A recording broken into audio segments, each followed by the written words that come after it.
A congenital heart defect is a problem with the heart that babies are born with. In a baby with a congenital heart defect, there can be simple problems like holes between chambers in the heart. The babies can be born with a problem with one or more valves in the heart where the valve is too narrow or stenotic, or sometimes the valve can leak. Babies can also be born where chambers in the heart don't fully develop, and in some cases even the veins and arteries that come into the heart and leave the heart can be connected in the wrong places. And congenital heart defects can comprise any one of those problems I just listed, or sometimes a combination of those problems in more serious heart defects. In approximately half of patients in the current era, congenital heart disease is diagnosed in utero. And this typically happens when an obstetrician does an ultrasound and is concerned that the heart doesn't look normal. Those patients are typically then referred to a pediatric cardiologist who does a special ultrasound of the heart called a fetal echocardiogram, where we can get very detailed information about the structure and function of the heart while the babies are still inside the mother's womb.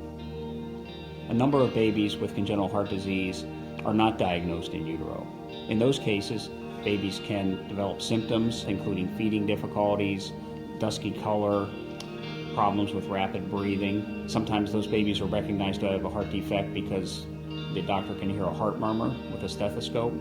And occasionally, children aren't recognized to have congenital heart disease until later on in childhood. The Children's Heart Foundation was founded in 1996 and is the country's leading organization solely dedicated to funding congenital heart defect research. The mission of the Children's Heart Foundation is to advance the diagnosis, treatment, and prevention of congenital heart defects by funding the most promising research.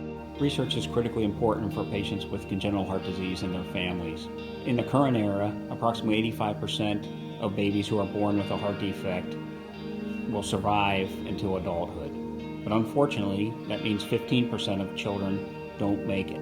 And we need more research to improve survival for children with the most complicated heart defects. For patients who do grow up with congenital heart disease, they're often faced with ongoing problems, not only with their heart, either with problems with the heart muscle, the heart rhythm, function of the valves in the heart, but they can also be afflicted with problems in other organ systems in their body related to their heart disease, including problems with neurodevelopmental function, problems with their liver, problems with kidney function. So we need more research to figure out how to minimize those complications and make it possible for every child with congenital heart disease to reach their fullest potential.